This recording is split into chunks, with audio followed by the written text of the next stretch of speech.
EV ତ ହଉଛି ମାନେ ଆଗାମୀ ଦିନର ଏଟା ଫ୍ୟୁଚର। ଯଦି ଦେଖିବା ଯେତେ କମ କାର୍ବନ ଡାଇଅକ୍ସାଇଡ ଏମିଶନ ହେବ ଆଉ ପରିବେଶ ପାଇଁ ବି ଏଟା ଗୋଟେ ବହୁତ ଭଲ ଆଉ ସଷ୍ଟେନେବଲ ଫ୍ୟୁଚର ପାଇଁ ଏଇ ବାଇକ୍ ହିଁ ଦରକାର। ଆଉ ଯେତେ ଭିଡ ହଉଛି ଆପଣ ଦେଖୁଥିବେ ସବୁ ସିଟିରେ, ତ ଲୋକେ ଚାହୁଁଛନ୍ତି ଯେ ଆମେ କେମିତି ବିନା ପେଟ୍ରୋଲ ଖର୍ଚ୍ଚରେ ସୁରୁଖୁରୁରେ ଯାଇକିରି ଗୋଟେ ଜାଗାରୁ ଆରମ୍ଭ କରି ଆଉ ଗୋଟେ ଜାଗାରେ ପହଞ୍ଚି ଯାଉ। ତ ଇଭିଟା ତାଙ୍କୁ ବହୁତ ହେଲ୍ପଫୁଲ ହଉଛି।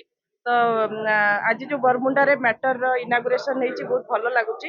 ଆଉ ମୁଁ କଂଗ୍ରାଚୁଲେଟ କରିବି ଏଣ୍ଟାର ଟିମ୍ କୁ ଯେ ଆମ ଫ୍ୟୁଚର ପାଇଁ କି ଗୋଟେ ଭଲ ଜିନିଷ କରିଛନ୍ତି। କାହିଁକି ନା ଯେତେ ଆମେ ଫୁଏଲ କନଜରଭେସନ କରିବା ସେତିକି ତ ତାର ତ କ୍ଷୟ ହବ ହିଁ ହବ, ତା ସହିତ କାର୍ବନ ଡାଇଅକ୍ସାଇଡ ର ଏମିଶନ ମଧ୍ୟ ବହୁତ ହବ, ଯୋଉଟା କି ପରିବେଶକୁ କ୍ଷତିକାରକ। ସେଥିପାଇଁ ଇଭିଟା ସମସ୍ତେ ବ୍ୟବହାର କରିବା ଦରକାର। ଆଉ ଆମେ ତ ଦେଖୁଛୁ ବର୍ତ୍ତମାନ ଗଭର୍ଣମେଣ୍ଟ ମଧ୍ୟ ଏଥିରେ ସବସିଡିର ବ୍ୟବସ୍ଥା ରଖିଛନ୍ତି।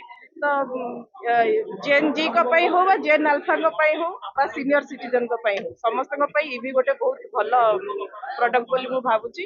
ଆଉ ଭଗବାନ କରନ୍ତୁ ଯୋଉ ପ୍ରଡକ୍ଟଟି ଆଜି ଲଞ୍ଚ ହେଇଛି ଆଗକୁ ତାର ବହୁତ ଭଲ ଭାବରେ ସେଟା ମାନେ ସମସ୍ତଙ୍କ ଦ୍ୱାରା ଆଦୃତ ହଉ। Thank you.